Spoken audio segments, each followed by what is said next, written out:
तर्जुमान दफ्तर खर्जा ने हौसी बागियों के हमले की मसम्मत की है। कहा, पाकिस्तान सऊदी अरब की सलामती के लिए कायम इत्तेहाद का हिस्सा है। बैनुल-अक़वामी पानियों में महफूज जहाज रानी के लिए जिम्मेदारियां अदा करने को तैयार है।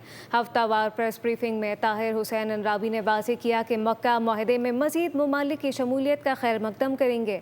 मुआहदा दिफाई नौइयत का है, एक पर हमला सब पर हमला तस्वुर किया जाएगा।